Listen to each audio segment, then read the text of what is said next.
নমস্কার, দেখছেন কলকাতা টিভি। আপনাদের সঙ্গে এই মুহূর্তে রয়েছে আমি অভিক। শুরু করছি সংবাদ সারাদিন। আর প্রথমেই যে গুরুত্বপূর্ণ খবর দিয়ে শুরু করব, ভারত বাংলাদেশ সীমান্তে মাদক পাচারের অভিযোগে গ্রেফতার করা হয়েছে বিএসএফ আধিকারিককে। শরৎনগর থানার সাহায্যে গ্রেফতার করল দিল্লি পুলিশ, যেখানে একজন বিএসএফ আধিকারিক তাকে গ্রেফতার করা হয়েছে এবং স্বরূপনগরের বিথারি সীমান্তে এই ঘটনা ঘটেছে। ধৃত বিএসএফ এর 112 নম্বর ব্যাটালিয়নের এএসআই হরিশচন্দ্র শুক্লা। সঞ্জিত চক্রবর্তী এই মুহূর্তে আমাদের সঙ্গে টেলিফোনে রয়েছেন, প্রতিনিধি। বিস্তারিত জানবো সঞ্জিত। এক বিএসএফ আধিকারিক তাকে গ্রেফতার করা হয়েছে, মাদক সহ তাকে গ্রেফতার করা হয়, কি খবর রয়েছে? উত্তর 24 পরগনার বসিরহাটের স্বরূপনগরে খোদ বিএসএফ এর আধিকারিক এবং মাদক পাচারের সঙ্গে যুক্ত, তার বিরুদ্ধে একাধিক অভিযোগ। বিশেষ করে ভারত বাংলাদেশ সীমান্ত একাধিক জায়গায় এই মাদক সহ একাধিক পাচারের সঙ্গে এই হরিশ্চন্দ্র শুক্লার নাম উঠেছিল। ইতিমধ্যে তার ছেলে এবং জামাই দিল্লি পুলিশের হাতে দিল্লিতে গ্রেপ্তার হয়েছে। তাদের তদন্ত করে জানা গেছে এই হরিশ্চন্দ্র শুক্লাই কিন্তু এই 112 নম্বর ব্যাটালিয়নের সীমান্ত আধিকারিক। তিনি কিন্তু এই মাদক সাপ্লাই দিত বিভিন্ন জায়গায়, দেশের বিভিন্ন প্রান্তে। এই নিয়ে কিন্তু দিল্লি পুলিশের কাছে একটা খবর যায় এবং তাদের গ্রেপ্তার করে এই চাঞ্চল্যকর তথ্য চলে আসে। বিশেষ করে বারবার যেটা রাজ্য প্রশাসন বলছিল যে সীমান্ত সুরক্ষা নিয়ে একাধিক প্রশ্ন উঠে গেল। এবার খোদ বিএসএফ এর আধিকারিক সীমান্ত পাচারের সঙ্গে গ্রেপ্তার হয়ে গেল খোদ দিল্লি পুলিশের হাতে। গতকাল অর্থাৎ শনিবারে দিল্লি পুলিশের একটি দল স্বরূপনগর থানার হাকিমপুর সীমান্তে আসে, যেখানে স্বরূপনগর থানার পুলিশকে সঙ্গে নিয়ে এই বিএসএফ এর আধিকারিক হরিশ্চন্দ্র শুক্লা তার কাছে উপযুক্ত তথ্য নথি দেখিয়ে এবং হাতে নাতে তার যে মাদক পাওয়া গেছে মাদক সহ তাকে গ্রেপ্তার করে এবং দিল্লি পুলিশ তাদের নিজেদের হেফাজতে নেওয়ার জন্য বসিরহাট মহকুমা আদালতে তাদেরকে তুলে হেফাজতে নেওয়ার আবেদন জানাবেন। পাশাপাশি এই হরিশ্চন্দ্র শুক্লার বিরুদ্ধে কিন্তু একাধিক অভিযোগ রয়েছে।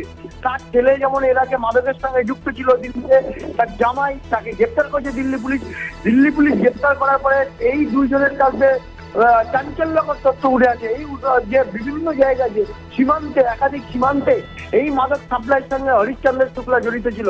বারবার যেখানে দেশের স্বরাষ্ট্রমন্ত্রী অমিত শাহ বলছেন যে অনুপ্রবেশ বন্ধ করতে হবে, একাধিক সীমান্ত লাগোয়া যেসব কাজ সেগুলো বন্ধ করতে হবে, কিন্তু খোদ এবার কেন্দ্রীয় সীমান্ত সুরক্ষা নিয়ে প্রশ্ন উঠে গেল। তাহলে কি শস্যের মধ্যে ভূত লুকিয়ে রয়েছে এমনটা মনে করছে বিশেষ করে সীমান্তের মানুষ। তারা বলছেন যেভাবে একজন বিএসএফ এর আধিকারিক সীমান্তে পাচারের সঙ্গে যুক্ত হলো আর তার সঙ্গে দিল্লি পুলিশ এসে তাকে গ্রেপ্তার করলো, তাহলে কিন্তু প্রশ্ন হচ্ছে এই এএসআই কতদিন ধরে এই কারবারের সঙ্গে যুক্ত ছিল, কোন কোন সীমান্ত দিয়ে মাদক পাচার করে দেশের বিভিন্ন প্রান্তে ছড়িয়ে দিয়েছে, এটাও কিন্তু তদন্তকারীরা দেখে নিতে চাইছে। তাকে হেফাজতে নেওয়ার পর অর্থাৎ দিল্লি পুলিশ হেফাজতে নেওয়ার পরে নতুন কোনো তথ্য উঠে আসে কিনা, এই র্যাকেট যে চক্র উঠে আসে কিনা সেটাও তদন্তকারীরা একবার দেখে নিতে চাইবে। এমনটাই মনে করছে আজ বসিরহাট মহকুমা আদালতে তোলা হবে, তারপরে হেফাজতে নিয়ে তাকে দিল্লি নিয়ে চলে যাবে। বেশ, অবশ্যই দিকে নজর থাকবে। আপাতত ধন্যবাদ তোমায় সঞ্জিত চক্রবর্তী এই মুহূর্তে আমাদের সঙ্গে টেলিফোনে ছিলেন প্রতিনিধি। আপনাদেরকে আরো একবার জানিয়ে রাখবো যে মাদক পাচারের অভিযোগে গ্রেফতার এক বিএসএফ আধিকারিক। ভারত বাংলাদেশ সীমান্ত থেকে তাকে গ্রেফতার করা হয়। সীমান্তে মাদক পাচার করছিলেন এবং স্বরূপনগর থানার সাহায্যে গ্রেফতার করল দিল্লি পুলিশ। স্বরূপনগরের বিথারি সীমান্তের ঘটনা। ধৃত বিএসএফ এর 112 নম্বর ব্যাটালিয়নের এএসআই হরিশচন্দ্র শুক্লা। শুধুমাত্র হরিশচন্দ্র শুক্লা নয়, এর আগেই গ্রেফতার করা হয়েছিল ছেলে ও জামাইকে।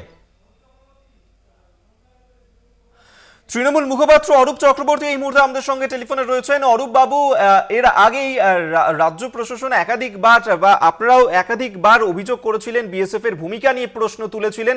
সেই বিএসএফ এরই এক আধিকারিক, তাকে মাদক পাচারের অভিযোগে গ্রেফতার করা হয়েছে, কি প্রতিক্রিয়া? বারবারই বলছি যে কেন্দ্রীয় সরকারের দায়িত্ব হচ্ছে সীমানা পাহারা দেওয়া। তার জন্য বিএসএফ আছে, সিআরপিএফ আছে, সিআইএসএফ আছে।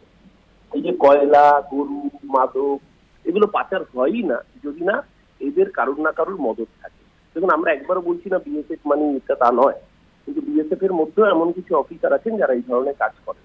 এর আগে আপনারা দেখেছেন ওই গরু পাচার কাণ্ডে বিএসএফ এর এক কমান্ডারকে সিবিআই নিজেই অ্যারেস্ট করেছিল, সেটা নিয়ে বিস্তর ঝামেলা হয়েছিল।